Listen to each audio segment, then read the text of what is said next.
പ്രണയമേ പ്രളയമേ നീ കവിയരുത്. അപ്പോൾ നമ്മൾ കേരളത്തിലെ മക്കളെല്ലാം പിന്നെ വലിയ ഭീതിയിലാണ്. അതായത് 1-2-3 ദിവസം ഇടവിട്ട് മഴ പെയ്തിട്ടുള്ളൂ. മറ്റേ തുടർച്ചയായിട്ട് ആഴ്ചകളോളം രാവും പകൽ പെയ്തിട്ടില്ല. അപ്പോൾ തന്നെ തോടും അരുവികളും പുഴകളും ചെറുപുഴയും വലിയപ്പുഴയും കടലൊക്കെ ഇതായി.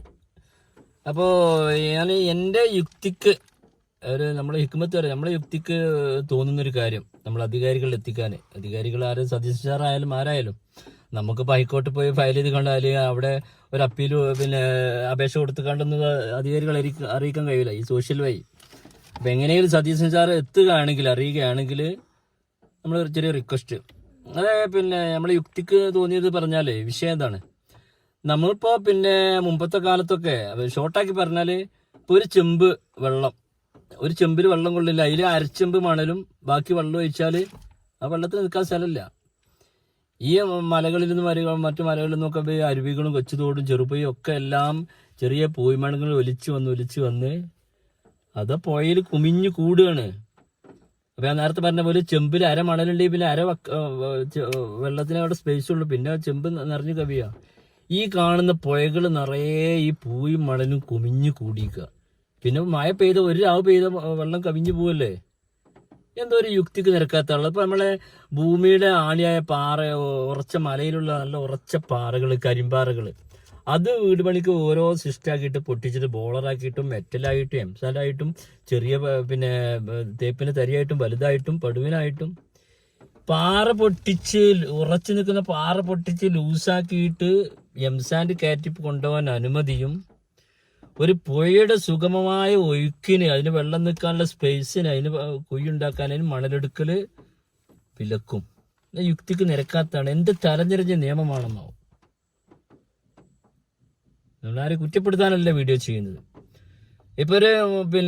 ഇപ്പൊ മുമ്പത്തെ പോലെയല്ല. കാരണം ഈ ചെറിയ അരുവികളെല്ലാം ഒലിച്ച് പൂയ്മണ്ണുകൾ മലകളിൽ നിന്ന് ഒലിച്ച് പോയി അതെല്ലാം വലിയ വലിയ പുഴകളിൽ, ഭാരത് പുഴ പോലെ വിശാലമായി കിടന്ന പുഴകളിൽ കുമിഞ്ഞു കൂടിയിരിക്കുകയാണ്. അപ്പൊ ഒരു ലോഡ് മണൽ പോയ അത്രയും വെള്ളത്തിനോട് സ്പേസ് ഇട്ടല്ലേ. ഇത് മഴ പെയ്താ ഈ മണൽ നിറഞ്ഞിക്കാണ്, മഴ പെയ്താ വെള്ളം കവിഞ്ഞ് പുറത്തേക്ക്. അപ്പൊ പ്രളയത്തിന്റെ ഒന്നാമത്തെ കാരണം 2 റൂട്ടാണ്. ഒന്ന്, ഈ മലയിലെ കരിങ്കൽ പൊട്ടിച്ച് എംസാൻഡിന് അനുമതി കൊടുക്കലും മലയുടെ ഉറപ്പ് പോയി. രണ്ടാമത്തത്, മലയിൽ നിന്ന് വരുന്ന വെള്ളത്തിന് നിൽക്കാൻ പുഴയിൽ സ്ഥാനമില്ലാതെ മണലെടുക്കൽ മമ്നു വിലക്കും. തലതിരിഞ്ഞ നിയമമാണ്. നമുക്ക് വിഷയം തിരക്കുള്ള ആളെ കൊണ്ട് അല്ലെങ്കിൽ ഒരു ഇതിന്റെ അധികാരികളിൽ പോയി നമുക്ക് എഴുത്ത് കൊടുക്കാൻ അതിനൊന്നും ഒഴിവില്ല, ഈ സോഷ്യൽ വഴി. അപ്പൊ സതീശൻ സാറ് അതിന്റെ ഒരു നമ്മുടെ നിയമ സംഹിത ഇന്ത്യയിൽ, കേരളത്തിലെ എല്ലായിടത്തും വിലക്കുണ്ടോ എനിക്കറിയില്ല. മണലെടുക്കാൻ വിലക്കും, പാറ പൊട്ടിച്ചുള്ള മണൽ, കറുത്ത മണൽ അതിന് പറയാം, അതിന് അനുമതിയും. നിയമം തലതിരിഞ്ഞതാണോ? എൻ്റെ യുക്തിക്ക് അങ്ങനെയാണ് തോന്നുന്നത്. അതുകൊണ്ട് ചെറിയ റിക്വസ്റ്റ്, ഞാൻ അനീഫ കട്ടുപ്പാറ മലപ്പുറം ജില്ലക്കാരനാണ്. ചെറിയ റിക്വസ്റ്റ്, ഈ പ്രളയ മക്കളുടെ വേദനയാണ്, ഭീതിയാണ്. 4-5 ഒരാഴ്ചയോളം സ്കൂൾ വിദ്യാഭ്യാസ സ്ഥാപനങ്ങളൊക്കെ ഒഴിവ് കൊടുത്തിട്ടും കാര്യമില്ല. മുമ്പത്തെ അത്ര ശതമാനത്തിൽ മഴയില്ല, എന്നിട്ടും 3-4 ദിവസം മഴ പെയ്യുമ്പോഴത്തേന് ഇങ്ങനെ കവിഞ്ഞൊഴുകാൻ കാരണം പെട്ടെന്ന് ചിന്തിച്ച ഉത്തരം കിട്ടുന്നതാണ്. പുഴ നിറഞ്ഞിക്കുകയാണ്, വെള്ളമെല്ലാം മണല്, പിന്നെ അതിന്റെ മേലക്കായി മലയിൽ നിന്ന് വെള്ളം വരില്ലേ, പുഴയിൽ വെള്ളം നിൽക്കാൻ സ്ഥലമില്ല. അപ്പൊ എത്രയും പെട്ടെന്ന് മണലെടുത്തുകൊണ്ട് പുഴയെ സംരക്ഷിക്കണമെന്നാണ്. പുഴയല്ല, പുഴയുടെ പരിസര പ്രദേശവാസികളെയും. അല്ല നമ്മൾ ഈ മാറ്റിപ്പാർപ്പിക്കലൊക്കെ എന്നും നടക്കുമോ? മഴ പെയ്താ വെള്ളം പോയി. നമ്മൾ ഈ ഉള്ളേരിയിലുള്ള അരുവികളും തോടുകളും കൊച്ചുപുഴകളൊക്കെ ചെല്ലുന്നത് ഈ മണലും മലയിലുള്ള മണലും പൂയികളൊക്കെ അരിച്ചു ചെല്ലുന്ന മണലാണ്. ഈ മണലെടുത്തുകൊണ്ട് മനുഷ്യർ ഇതുവരെ ഉപയോഗിച്ചിരുന്നത്. ആ മണലാണ് മനുഷ്യന് എല്ലാത്തിനും ഉപയോഗിച്ചത്. അത് വിലക്ക്, തലത്തിരിഞ്ഞ നിയമമാണ്.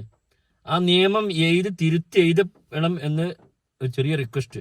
അപ്പൊ മണലെടുക്കാൻ അനുമതി കൊടുത്തിട്ട് പാറ പൊട്ടിച്ചുള്ളതിന് അനുമതി നിഷേധിക്കുകയും വേണം. Okay, good bye Haneefa Kattuppara.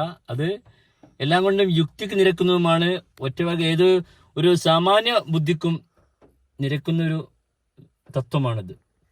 കാരണം പുഴയില് മണ്ണെടുത്താലോ ഇല്ല. ഇപ്പൊ ഒരു ചെറിയ ആണി, ആ ആണി വെള്ളം പോണെങ്കിൽ ആണിയില് മണ്ണ് തോണ്ടി കൊടുക്കണ്ടേ?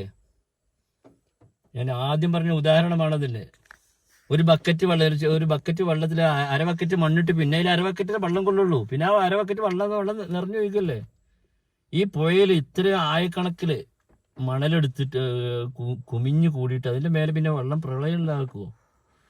പാടും തോടും വീടും സിറ്റൗട്ടുകളും നിറയും, സ്കൂളുകൾ നിറയും വെള്ളം. അനുമതി കൊടുക്കേണ്ടത് കൊടുക്കാതെ ഭീഷണിയുള്ളത് അനുമതി കൊടുത്തിട്ടും ആ നിയമം തിരുത്തി എഴുതപ്പെടണമെന്ന് ചെറിയ request. Haneefa Kattuppara, good bye. നിങ്ങളുടെ അഭിപ്രായം കമന്റ് ചെയ്യുക. Okay, good bye.